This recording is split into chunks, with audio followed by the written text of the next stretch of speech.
মৃত্যুকূপে motorcycle race, নামটা শুনে একটু অবাক হওয়ার কথা। তো যাই হোক, এটা একটা মজার, একটা ইন্টারেস্টিং একটা টপিক। তো মৃত্যুকূপে বলার কারণ হলো, আমরা অনেকে হয়তো দেখছে ছোটবেলায় যে বৈশাখী মেলায় যে সার্কাস হয়, তো সেই সার্কাস গুলোতে এইসব দেখা যায়। সেখানে দেখা যায় যে একটা গর্তের ভিতর একটা গর্ত করা থাকে, সেখানে বাইক রেসিং করা হচ্ছে, ওখানে যে বৃত্তাকার পথে পাক খাচ্ছে আর কি, অনেকেই দেখছে। তো বর্তমানে আসলে এই টাইপের রেসিং গুলো তোমার হচ্ছে হলো বিলুপ্ত হয়ে গেছে, তবে বিদেশের দিকে মোটামুটি এখনো এগুলো চলে। তো কি রকম ছিল আমাদের একটু দেখি। একটু যে গ্রামের দিকে আমাদের যে সার্কাস গুলো হইতো, সার্কাস গুলোতে এরকম একটা হয়তো গর্ত মতো ছিল, গর্তের এইখান থেকে হয়তো বাইক স্টার্ট করতো, বাইক স্টার্ট করার পর একটু উঁচুতে উঠে এই পয়েন্টে, এই যে এই পয়েন্টে মনে করো যে উঠলো, উঠে এই দিক বরাবর তোমার হচ্ছে পাক খায়, এবারে পাক খাইতে থাকে, ঠিক আছে। তো বৃত্তাকারে পাক খাচ্ছে, কিন্তু দেখো একটা কার্ভ দেয়ালের গা ঘেঁষে, কিন্তু দেয়ালের গা ঘেঁষে কাপ মানে তোমার হচ্ছে পাক খাচ্ছে। এর মৃত্যুকূপ করার কারণ আছে, বলার কারণটা হলো তোমার যদি কোনো কারণে স্লিপ করে যায়, তাহলে একসময় মারা যাওয়ার সম্ভাবনাটা খুব বেশি থাকে, কারণ একটা হাই ভেলোসিটিতে ঘুরতেছে, যে কোনো কারণে আসলে ভরবেগের সংরক্ষণ মানে ভালো রকম একটা আঘাত পেতে পারে। আচ্ছা, এখানে দেখা যায় যে তোমার আসলে বাইকটা হয় নিচ থেকে স্টার্ট দেয়, নয়তো হলো উপর দিক থেকে আসে, ঠিক আছে। তো এখন হচ্ছে আমাদের যে এখানে টপিকটা সেটা বলছিল যে এরকম একটা মৃত্যুকূপ আছে, মৃত্যুকূপে কত বেগে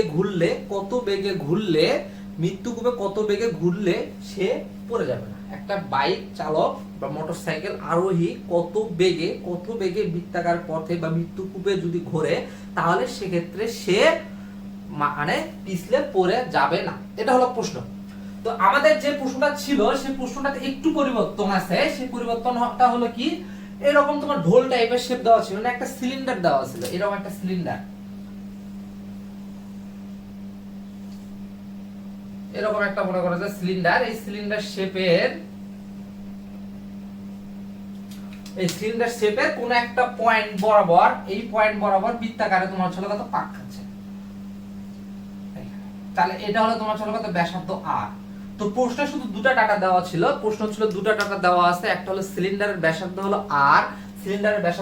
আর, এবং এবং এই যে চাকা, যে বাইকটা যে বৃত্তাকারে পাক খাচ্ছে দেয়াল ঘেঁষে, ওই যে পাকটা খাচ্ছে, ওই যে পাকটা খাওয়ার কারণে ওই চাকা এবং দেয়ালের মধ্যে একটা ঘর্ষণ আছে, সেই ঘর্ষণ গুণাঙ্ক তোমার দেওয়া আছে, ঘর্ষণ গুণাঙ্ক ইকুয়াল টু তোমার হচ্ছে হলো মিউ, ঠিক আছে। ঘর্ষণ গুণাঙ্ক, আর ঘর্ষণটা এখানে থাকতে হবে, এটা হচ্ছে ম্যান্ডেটরি ফ্যাক্টর, কারণ যদি ঘর্ষণ না থাকে তাহলে এখানে কোনো অবস্থাতে এই সব তলে তোমার হচ্ছে পাক খাওয়া বা চলাফেরা কোনো অবস্থাতে সম্ভব না, পিছলে পড়ে যাবে, সোজা হিসাব পিছলে কি হবে, পড়ে যাবে। তাহলে আমাকে হচ্ছে প্রশ্নটা কি হয়েছে, আমার এখানে বের করতে হবে কি, ঘর্ষণ গুণাঙ্ক দেওয়া আছে এবং তোমার হচ্ছে ব্যাসার্ধ আর দেওয়া আছে। এই যে সিলিন্ডার বৃত্তাকার পথে যদি ওই মোটরসাইকেল আর ওই পাক খাইতে চায়, ন্যূনতম কত বেগে ঘুরতে হবে। তাহলে আমাদের প্রশ্নটা হলো কি, ন্যূনতম বেগ কত।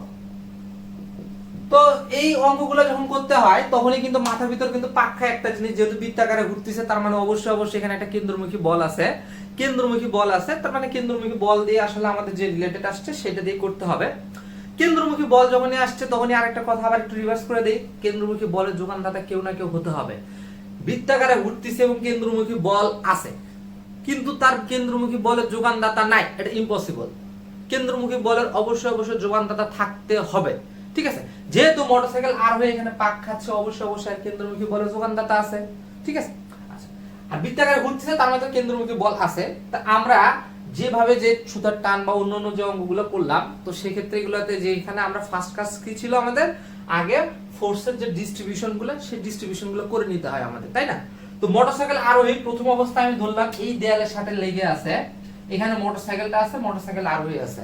তো চোখ বন্ধ করে বলা যায় নিচের দিকে তার এমজি ক্রিয়াশীল, এমজিটা কোন দিকে হবে, নিচের দিকে ক্রিয়াশীল হবে। আচ্ছা, এই ফোর্সটা হয়ে গেল। আরেকটা ডিস্ট্রিবিউশন কি, যখন চাকাটা দেয়ালকে আঘাত করে দেয়ালের চারদিকে ঘুরতেছে, তাহলে দেয়াল কি দিবে, দেয়ালের উপর তো অবশ্যই চাকার সাহায্যে একটা বল প্রয়োগ করতেছে, তাহলে চাকার সাহায্যে যখন দেয়ালকে বল প্রয়োগ করা হয়, চাকা অবশ্যই কি দিবে, প্রতিক্রিয়া বল দিবে। তার মানে এদিক বরাবর প্রতিক্রিয়া বল কি হয়, তলের সাথে কিন্তু লম্ব, প্রতিক্রিয়া বল অলওয়েজ তলটা কিভাবে আছে, এই অবস্থায় আছে, তাহলে লম্বটা কি রকম হবে, এই যে এটা কিন্তু তোমার হলো তলের সাথে, এই যে এটা হলো তল, তলের সাথে তোমার চলে যে লম্ব এই আকারে তোমার থাকবে, ঠিক আছে। তার মানে প্রতিক্রিয়া বল এটা হলো আর, আর হলো তোমার ছিল কি প্রতিক্রিয়া বল, আর প্রতিক্রিয়া বল সর্বদা তলের সাথে 90 ডিগ্রি, দেখো তলের সাথে কিন্তু 90 ডিগ্রি কোণে আছে। আচ্ছা, আর এফসি কে বলে দিতে হবে, এফসি তো সোজাসুজি এইরকম।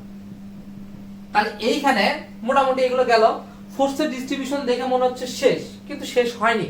আর একটা মারাত্মক লেভেলের একটা জিনিস আছে, ওই জিনিসটা না থাকলে তোমার বৃত্তাকার পথে ঘুরতে পারবে না, যেহেতু এখানে সেটা কি ঘর্ষণ, এটা কিন্তু বলে দিলাম একটু আগে, ঘর্ষণ না থাকলে পিছলে পড়ে যাবে।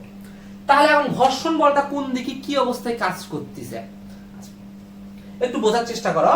যে ঘর্ষণ বলটা দেখো, এই এমজি বলটা কি কোনোভাবে মিনিমাইজ করার কোনো কিছু আছে? এমজি কারণে তোমার হচ্ছে ওই বস্তুটা তো বা আরোহী তো নিচের দিকে পড়ে যাবে, কিন্তু পড়তেছে না। তার কারণ হলো অবশ্যই উপরের দিকে একটা বল ক্রিয়াশীল আছে, যে বলের কারণে বস্তু নিচের দিকে পড়তেছে না, ঠিক আছে। আর ওই বলটা হলো তোমার আসলে কি ঘর্ষণ বল। যে বাইক আরোহী যে বৃত্তাকার পথে পাক খাচ্ছে, এই দেয়ালের সাথে অবশ্যই একটা ঘর্ষণ বল থাকার কারণে এমজি বলটাকে সে কি করে দিছে, মিনিমাইজ করে দিছে। যদি এটাকে মিনিমাইজ না করে তাহলে কি হবে, নিচের দিকে চলে আসবে, ঠিক আছে। আচ্ছা, এমনও হতে পারে এটাতে সর্বদা মিনিমাইজ করতে হবে তা না, এই শর্ত যদি ফিলআপ করে ন্যূনতম ইকুয়াল হতেই হবে, তাহলে সে থাকবে। কিন্তু এটা হলো সমস্যা নাই, এরকম হলো কি সমস্যা নাই, সে নিচের দিকে যাবে না। এমজি বলের চেয়ে এই বলের মানটা অবশ্যই তোমাকে কি হতে হবে, হয় সমান নয়তো বেশি, ঠিক আছে। তাহলে আমরা আপাতত সমান নিয়ে করি, এটা থাকলো। আরেকটা জিনিস আমাদের এখানে কেন্দ্রমুখী বলের যোগানদাতা হলো কি এফসি হলো কত, প্রতিক্রিয়া বল আর। তো এখানে শুধু আর তো না, কেন্দ্রমুখী বল হলো এখানে বলের ডিস্ট্রিবিউট করার পর যতগুলো বলের আছে, এখানে যতগুলো বল আছে সব ডিস্ট্রিবিউট করার পর সেই বলগুলো লব্ধি নিয়ে তুমি যেটা পাবা সেটা। তো এখানে বল আছে কত, তোমার আর আছে, এফ আছে, এমজি আছে, সবগুলো দিয়েই কিন্তু তোমার হচ্ছে কত এফসি হওয়ার কথা। কিন্তু এখানে দেখো এফ cos 90 ডিগ্রি, ঠিক আছে, এফ cos 90 ডিগ্রি, তার মানে এফ কেন্দ্রমুখী বলের ক্ষেত্রে কোনো ভূমিকা পালন করতেছে না। অনুরূপভাবে এমজি, এটা তো আমরা আগে থেকে দেখে আসছি সুতার টানের ক্ষেত্রে, এটা তোমার কেন্দ্রমুখী বলের ক্ষেত্রে কোনো ভূমিকা পালন করতেছে না। তার মানে শুধুমাত্র কেন্দ্রমুখী বলের জন্য সূত্র হলো কত, F কত আর, প্রতিক্রিয়ার বলটা কেন্দ্রমুখী বলের কি যোগানদাতা। আবার F সমান কি লেখা যায়, mv স্কয়ার ডিভাইডেড বাই হলো r, এটা হলো প্রতিক্রিয়া বল, আর a r হলো তোমার হলো ব্যাসার্ধ, আর এটা হলো কত বেগ, যে বেগে ঘুরবে, আর m হলো কি ওই যে বাইক সহ আরোহীর তোমার হচ্ছে ভর।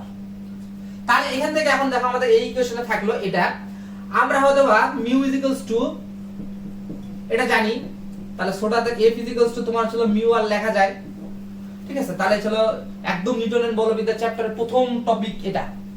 তাহলে f ইজ ইকুয়ালস টু ছিল মিউ আর ইকুয়াল টু হলো তোমার কত mg। আবার এখান থেকে দেখো ঘর্ষণ গুণাঙ্ক কিন্তু দেওয়া আছে প্রশ্নে, আর ব্যাসার্ধ দেওয়া আছে, আমার কিন্তু এই দুটো ডাটা দিয়ে আমাকে বেগ বের করতে হবে।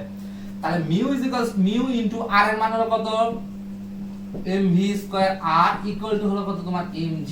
mm যদি কাটো তাহলে দেখো ভর কিন্তু লাগতেছে না, তার মানে ভর না দেওয়া থাকলে অঙ্ক করা যাচ্ছে। আচ্ছা, তাহলে এখান থেকে v square is equals to আমরা লিখতে পারি gr ডিভাইডেড বাই হলো তোমার ছিল মিউ। তাহলে এইখান থেকে কত বেগে পাক খাবে সেটা জানার জন্য দেখো আমাদের কিচ্ছু লাগতেছে না, শুধু জাস্ট দুটো ডাটা লাগতেছে, একটা হলো ব্যাসার্ধ আর দুই নাম্বার হলো কত ঘর্ষণ গুণাঙ্ক। যদি এই দুটো ডাটা আমি থাকে তাহলে আমি কত বেগে পাক খাবে সেটা বের করতে পারবো, ঠিক আছে। তাহলে আমাদের যে প্রবলেমটা ছিল, যে সমস্যাটা ছিল, একটা হলো কত সিলিন্ডার আকৃতির একটা চোঙ, এইটা দেয়াল বয়ে তোমার হচ্ছে কত বেগে একটা মোটরসাইকেল পাক খাইলে, ন্যূনতম কত বেগে পাক খাইলে সেটা পড়ে যাবে না। তার জন্য হচ্ছে কততম বেগ লেখা লাগবে, মিউ ইজ ইকুয়ালস টু হলো কত, v ইজ ইকুয়ালস টু হলো তোমার হচ্ছে √gr ডিভাইডেড বাই হলো মিউ। এই বেগে যদি তুমি হচ্ছে পাক খায় তাহলে সে ওই দেয়াল ঘেঁষে পড়ে যাবে